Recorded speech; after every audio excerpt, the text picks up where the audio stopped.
Hadirin sekalian yang saya hormati, hari ini kita kehilangan putri bangsa, sosok yang jasanya luar biasa. Kita mengenal Ibu Titik Puspa sebagai seniman, budayawan, penyanyi, tokoh bangsa, dan juga maestro dalam dunia musik. Banyak jasa almarhumah. Beliau menjadi duta kesenian dan kebudayaan, boleh dikatakan dalam segala zaman. Mulai dari era Presiden Soekarno, Presiden Soeharto, Presiden Habibie, Presiden Abdurrahman Wahid, Presiden Megawati Soekarno Putri, waktu saya mengemban amanah masa Presiden Jokowi dan Presiden Prabowo Subianto. Kita sering mendengarkan keteduhan pesan-pesan melalui lagu-lagu yang dibawakan oleh almarhumah. Kalau kita simak baik-baik, almarhumah seolah berpesan dan mengajak kepada bangsanya, kepada negaranya, untuk rukun, mencintai kedamaian, kemudian juga mencintai alam semesta ciptaan Allah Subhanahu wa Ta'ala. Ini sebuah suri tauladan yang luar biasa. Saya kira bukan hanya di Indonesia, tapi juga di seluruh dunia diperlukan hadirnya pahlawan-pahlawan.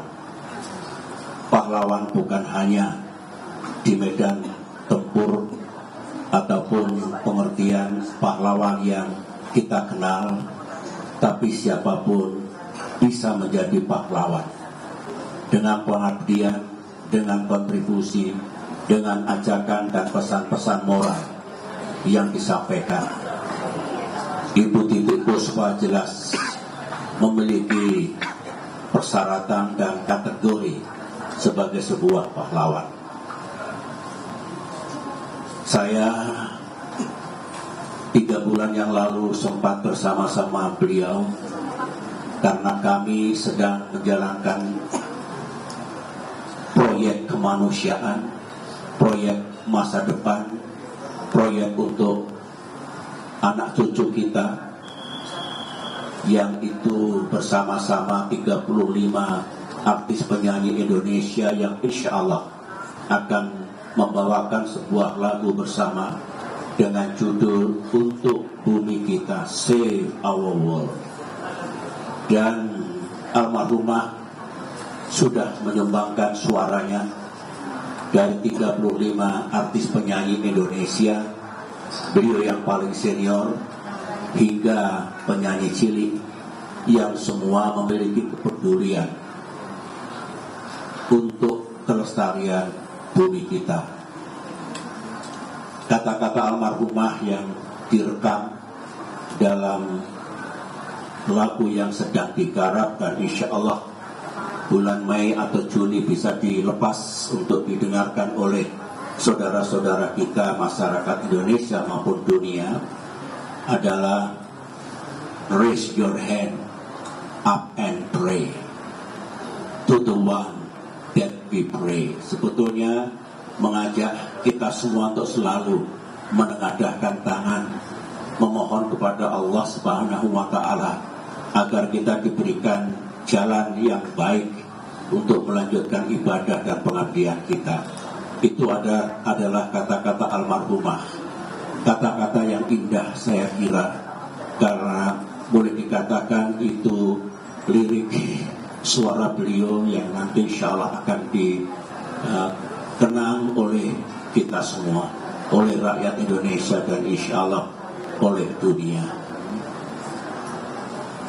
Kami dengan teman-teman artis penyanyi 3 bulan yang lalu pernah bersama-sama almarhumah ketika saya undang semua berbincang-bincang di Cikeas untuk menyamakan hati dan pikiran kita sebelum kita bernyanyi bersama dalam lagu yang kami beri judul tadi adalah Save Our World. Lagu itu adalah lagu ciptaan saya pada tahun 2010 ketika menghadiri Climate and Forestry Conference di Oslo, Norwegia. Jadi pesannya tetap pesan untuk masa depan bumi kita, masa depan manusia, kelestarian alam. Dan beliau sudah berpulang ke rahmatullah. Marilah kita doakan agar almarhumah istirahat dengan tenang, hidup dengan tenang di sisi Allah dengan rahmat dan kasih sayangnya. Semoga pula almarhumah mendapatkan jalan yang terang dengan izin Allah Subhanahu wa ta'ala, dan keluarga yang ditinggalkan semoga diberikan ketabahan dan melanjutkan mewujudkan cita-cita almarhumah yang belum terwujud. Itulah yang dapat saya sampaikan. Sekali lagi pada keluarga, terimalah ucapan bela sungkawa dan duka kami yang mendalam. Saya yakin Allah akan menerima kembalinya sosok penting ini, pahlawan kebudayaan ini, dan itu adalah sesuatu yang insya Allah akan membahagiakan almarhumah di dunianya yang baru, juga kebahagiaan bagi keluarga dan kita semua. Sekian, Assalamualaikum warahmatullahi wabarakatuh.